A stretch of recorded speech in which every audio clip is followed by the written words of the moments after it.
అందరికీ నమస్కారం. మీనరాశివారికి జూలై 26, 27, 28, 29 తేదీలలో జరగబోయేది తెలిస్తే ఖచ్చితంగా ఆశ్చర్యపోతారు. అదృష్టం అనేది కలిసి రాబోతోంది. ఆ వివరాలు ఏంటో ఇప్పుడు ఈ వీడియోలో మనం వివరంగా తెలుసుకుందాం. వీడియో ఎక్కడ స్కిప్ చేయొద్దండి. చివరి వరకు చూస్తేనే అసలు మీకు ఎటువంటి అదృష్టం పట్టబోతోంది అని చెప్పి కూడా పూర్తిగా అర్థమవుతుంది. వీడియోలోకి వెళ్లే ముందు మా చిన్న రిక్వెస్ట్ ఏంటంటే, ఇంతకుముందు మా ఛానల్ మీరు సబ్స్క్రైబ్ చేసుకోకపోతే సబ్స్క్రైబ్ చేసుకోండి. అలాగే గంట సింబల్ని క్లిక్ చేయండి. అప్పుడే మీకు మా వీడియోలు నోటిఫికేషన్లో వస్తాయి. అలాగే జై శ్రీకృష్ణ అని కామెంట్ చేయండి. ఈ రోజు మనం మీనరాశివారి జీవితంలో ప్రస్తుతం జరుగుతున్న ఒక అద్భుతమైన, కొంచెం కఠినమైన ప్రయాణం గురించి మాట్లాడుకుందాం. ఇది భయపెట్టడానికో, ఆందోళన కలిగించడానికో కాదు, మీలో ఉన్న అసలైన శక్తిని మీకు గుర్తు చేయడానికి, ఈ సమయాన్ని మీరు ఎలా ఒక వరంగా మార్చుకోవాలో చెప్పడానికి మాత్రమే. మీరందరూ సముద్రమంతటి లోతైన మనసున్నవాళ్లు. దయ, కరుణ మీ సహజ గుణాలు. కానీ గత కొంతకాలంగా మీలో చాలామందికి జీవితం ఒక పెద్ద సవాలుగా అనిపిస్తూ ఉండవచ్చు. ఏదో తెలియని భారం, ఒంటరితనం, చేస్తున్న ప్రయత్నాలకు ఫలితం దక్కడం లేదన్న నిరాశ, ఖర్చులు పెరిగిపోతున్నాయన్న ఆందోళన, ఇలాంటి ఎన్నో ఆలోచనలు మిమ్మల్ని చుట్టుముట్టి ఉండవచ్చు.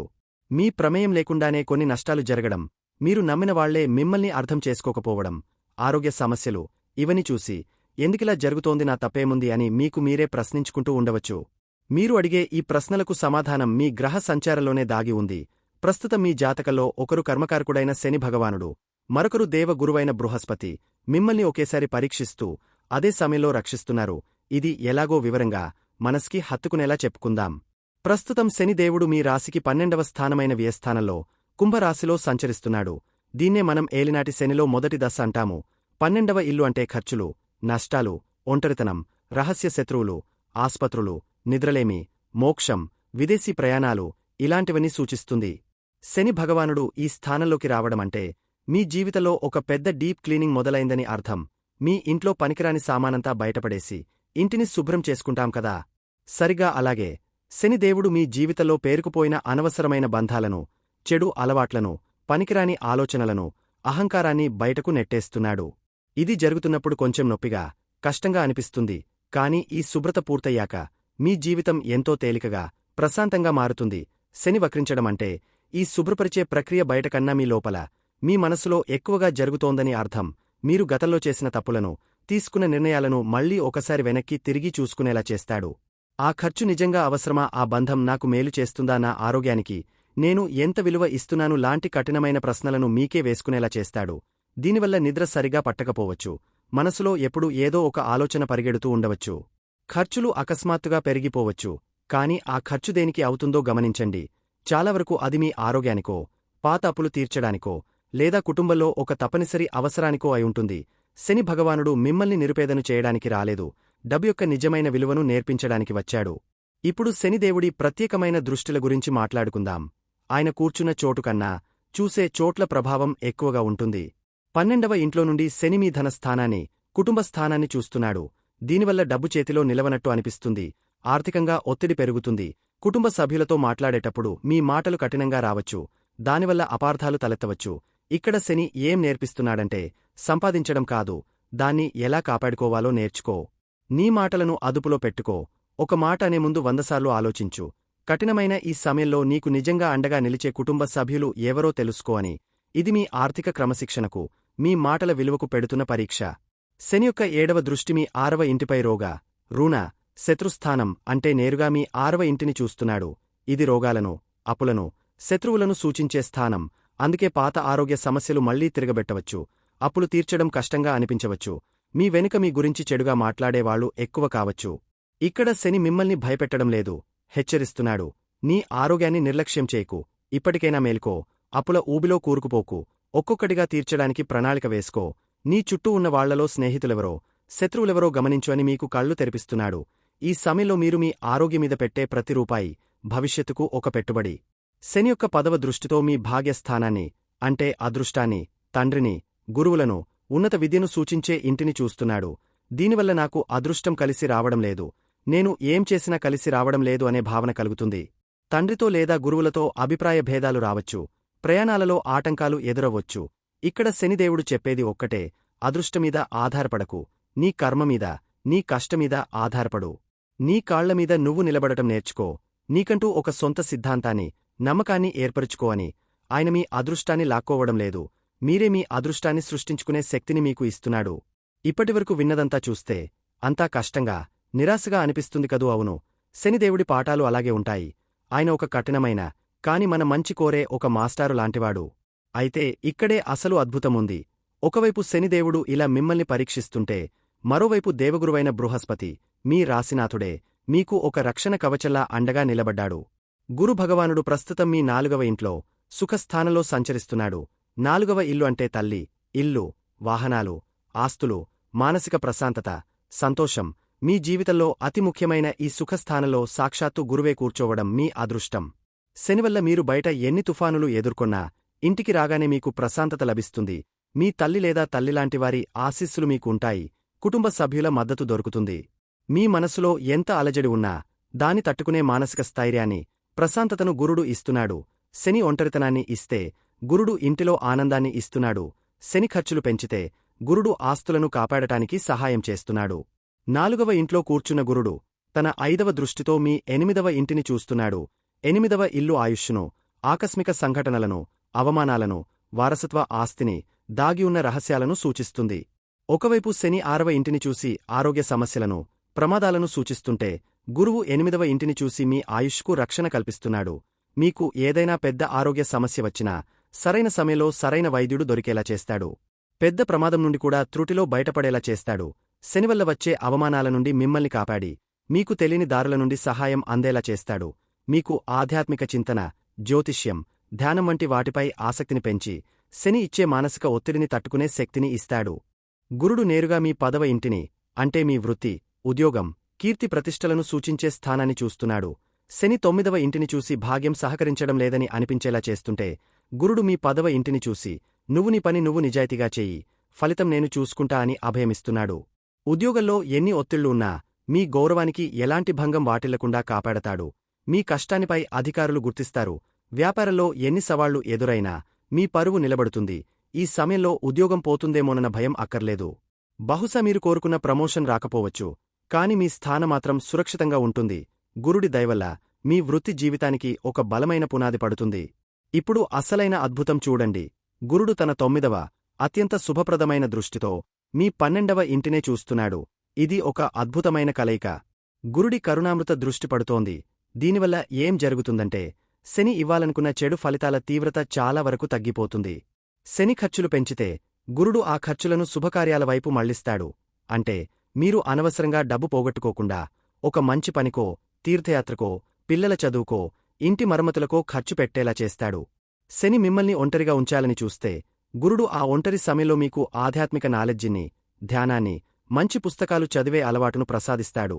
ఆస్పత్రి ఖర్చులు రాకుండా మీ ఆరోగ్యమీద మీరే శ్రద్ధ పెట్టేలా చేస్తాడు. శని నిద్రలేమిని కలిగిస్తే గురుడు ప్రశాంతమైన ఆలోచనలను ఇచ్చి మిమ్మల్ని కాపాడతాడు. విదేశాలకు వెళ్లాలనే మీ ప్రయత్నాలలో శని ఆటంకాలు కల్పిస్తే గురుడు ఆ ఆటంకాలను తొలగించి సరైన మార్గాన్ని చూపిస్తాడు. కాబట్టి ఒక్కసారి ఆలోచించండి. ఇది శిక్షా సమయం కాదు, శిక్షణా సమయం. ఒకవైపు శని మిమ్మల్ని కరిగించి మీలోని మలినాలను తొలగిస్తుంటే, మరోవైపు గురుడు మిమ్మల్ని చల్లబరుస్తూ మీకు ధైర్యాన్ని, ప్రశాంతతను అందిస్తున్నాడు. ఇది ఒక అగ్ని పరీక్ష. కాని ఆ అగ్నిలో కాలిపోకుండా గురుడు మీకు రక్షణగా ఉన్నాడు. ఈ సమయం పూర్తయ్యేసరికి మీరు ఒక కొత్త మనిషిగా, మరింత బలంగా, మరింత నాలెడ్జితో, మరింత తేలికైన మనసుతో బయటకు వస్తారు. భయపడకండి. ఇది మీ జీవితంలో ఒక పరివర్తన దశ. ఈ దశలో మీరు చేయాల్సిందల్లా కొన్ని జాగ్రత్తలు తీసుకోవడమే. అనవసరమైన వాదనలకు దూరంగా ఉండండి. డబ్బు విషయంలో జాగ్రత్తగా ఉండండి. ఆరోగ్యాన్ని నిర్లక్ష్యం చేయవద్దు. ప్రతిరోజూ కాసేపు ధ్యానం చేయండి. మీ గురువులను, పెద్దలను గౌరవించండి. శనివారం రోజు ఆంజనేయ స్వామిని, గురువారం రోజు సాయిబాబానో, దత్తాత్రేయుడినో తలుచుకోండి. మీకు తోచినంతలో పేదలకు సహాయం చేయండి. మీ కష్టాన్ని నమ్ముకోండి. గుర్తుపెట్టుకోండి, కారు చీకటి తర్వాతే సూర్యోదయం వస్తుంది. ఈ ఏలినాటి శని, ఈ కష్టాలు శాశ్వతం కాదు. ఇవి మిమ్మల్ని శుద్ధి చేసి మీ భవిష్యత్తును బంగారుమయం చేయడానికి వచ్చిన దైవిక ప్రణాళిక. మీ రాశినాథుడైన గురుడి అండ మీకు ఎప్పుడూ ఉంటుంది. ధైర్యంగా నిలబడండి. ఈ సవాలును స్వీకరించండి. మీరు విజేతగా నిలుస్తారు. అంతా మంచే జరుగుతుంది. మీనరాశివారికి జూలై 26, 27, 28, 29 వరకు మీ గ్రహ సంచారాల ఆధారంగా రాబోయే రోజులు ఎలా ఉండబోతున్నాయో వివరంగా తెలుసుకుందాం. ఇక్కడ చెప్పేది కేవలం ఒక సూచన మాత్రమే. ప్రస్తుతం మీ రాశిలోనే, అంటే మీ మొదటి ఇంట్లోనే శని భగవానుడు వక్రించి సంచరిస్తున్నాడు. దీనివల్ల మీమీద మీకు తెలియని ఒక బరువు, బాధ్యత, ఒత్తిడి ఉండవచ్చు. దీన్నే మనం జన్మశని అంటాము. ఇది మిమ్మల్ని పరీక్షిస్తున్న సమయం, మీలోని నిజమైన శక్తిని, సహనాన్ని బయటకు తీసే కాలం. కాని కంగారు పడకండి, ఎందుకంటే మీకు అండగా మీ సుఖస్థానమైన 4వ ఇంట్లో గురు భగవానుడు, శుక్రుడు కలిసి ఉండటం ఒక గొప్పవరం. శని ఎంత ఒత్తిడి పెట్టినా ఇంట్లో మీకు ప్రశాంతత, సంతోషం, కుటుంబ సభ్యుల మద్దతు పుష్కలంగా లభిస్తాయి. ఈ ధైర్యంతో రాబోయే 4 రోజులను ఎలా ఎదుర్కోవాలో చూద్దాం.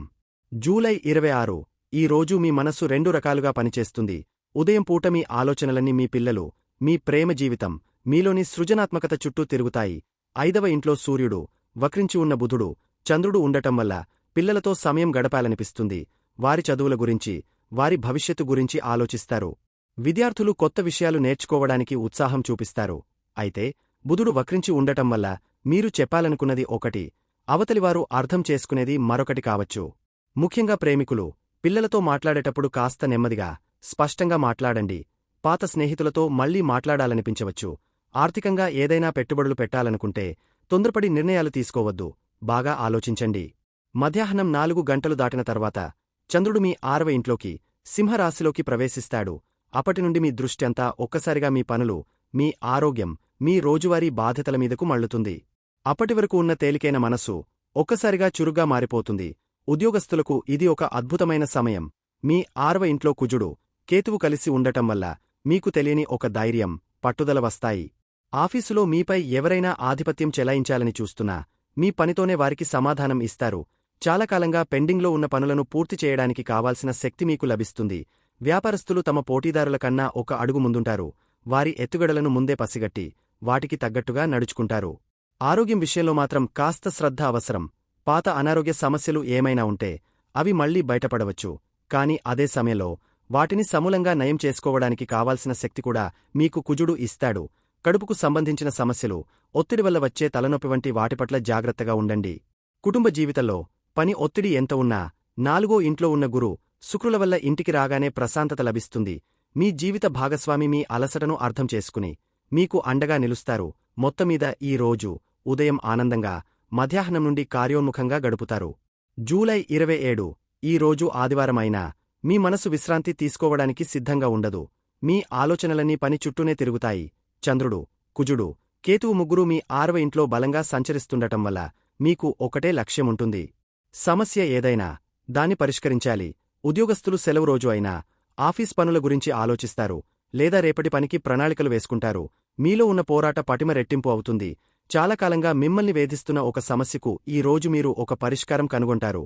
అది మీ వృత్తికి సంబంధించి కావచ్చు, లేదా మీ ఆరోగ్యానికి సంబంధించి కావచ్చు.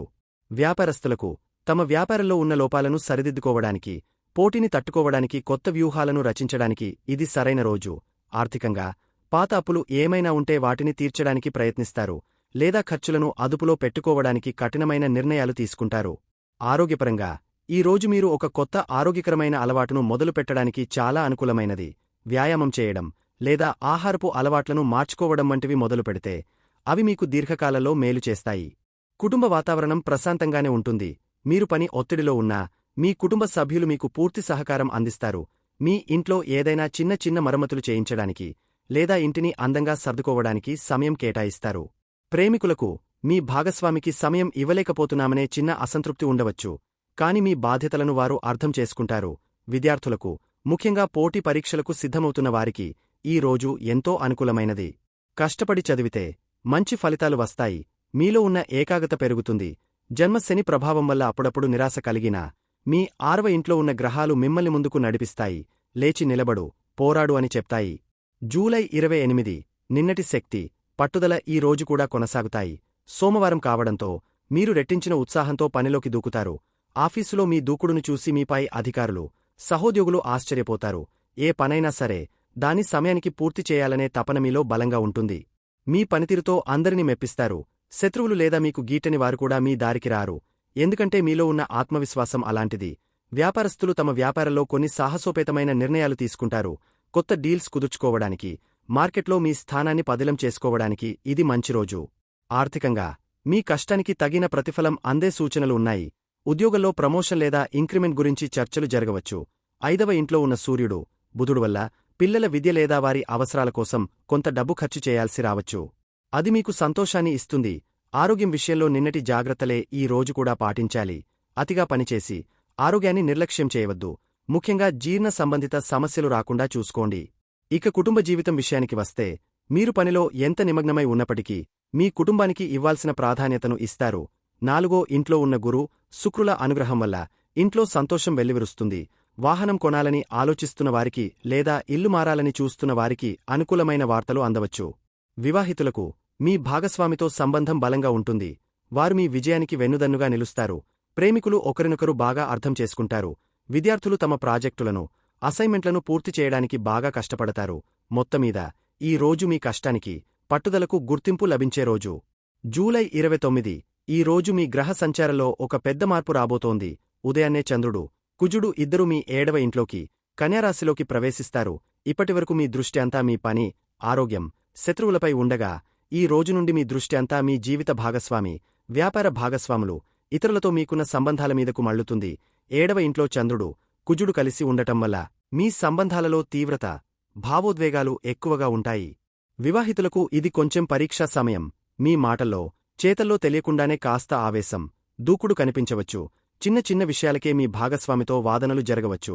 నేను చెప్పిందే కరెక్ట్ అనే ధోరణిని ప్రదర్శించకుండా అవతలివారి అభిప్రాయానికి కూడా విలువ ఇవ్వండి. కోపాన్ని తగ్గించుకుని ప్రేమగా మాట్లాడటానికి ప్రయత్నిస్తే ఈ శక్తిని మీ బంధాన్ని మరింత బలోపేతం చేసుకోవడానికి వాడుకోవచ్చు. వ్యాపార భాగస్వాములతో చర్చలు జరిపేటప్పుడు కూడా ఓపిక చాలా అవసరం. కొత్త ఒప్పందాలు చేసుకునేటప్పుడు అన్ని విషయాలను క్షుణ్ణంగా పరిశీలించండి. ప్రేమికులకు కూడా ఇది సున్నితమైన రోజే. మీ భాగస్వామిపై అనుమానాలు లేదా అపార్థాలు తలెత్తే అవకాశముంది.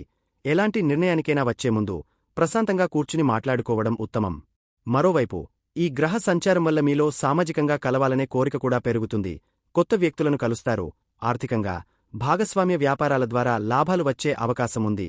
కాని అదే సమయంలో గొడవలు కూడా రావచ్చు. ఆరోగ్యపరంగా ఒత్తిడి వల్ల వచ్చే సమస్యల పట్ల జాగ్రత్తగా ఉండండి. కుటుంబంలో వాతావరణం బాగుంటుంది. ఎందుకంటే మీ 4వ ఇల్లు బలంగా ఉంది. మీరు బయట ఎంత ఒత్తిడికి గురైనా ఇంటికి రాగానే శాంతి లభిస్తుంది. విద్యార్థులు చదువు మీద నుండి దృష్టి మళ్లించి స్నేహితులతో సమయం గడపడానికి ఇష్టపడతారు. దాన్ని అదుపులో ఉంచుకోవాలి. ఈ రోజు మీకు ఒకటే సలహా: మీ సంబంధాలలో సహనం అనే ఆయుధాన్ని వాడండి. మీ మాటలను అదుపులో ఉంచుకుంటే మీరు ఎలాంటి సమస్యనైనా సులభంగా అధిగమించగలరు. గుర్తుంచుకోండి, మీన రాశివారైన మీకు సహజంగానే దయ, కరుణ, అర్థం చేసుకునే గుణం ఎక్కువ.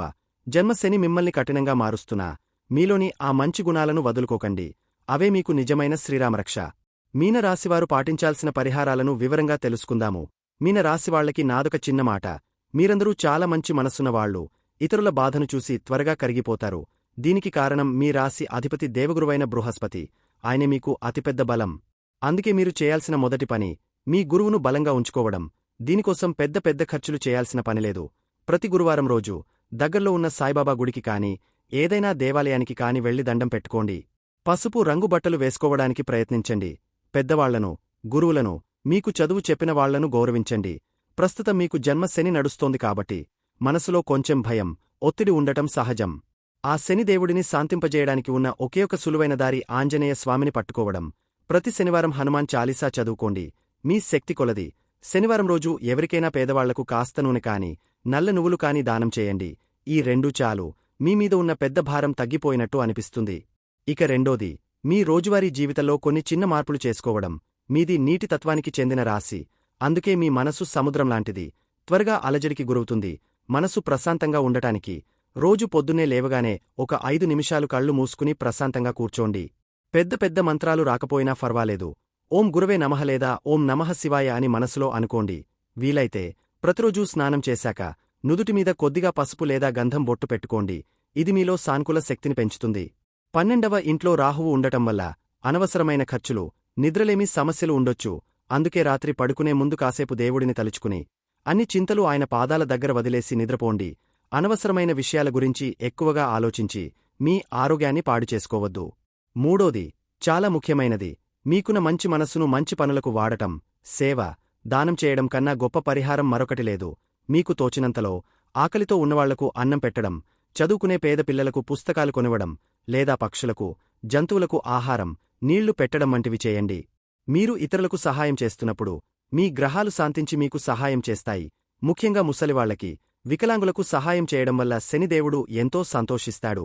మీరు చేసే ఈ చిన్న చిన్న మంచి పనులే మీకు తెలియకుండానే మీ చుట్టూ ఒక రక్షణ కవచంలా ఏర్పడతాయి.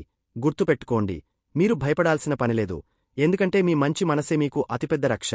ధైర్యంగా ఉండండి, అంతా మంచే జరుగుతుంది. శుభం భూయాత్.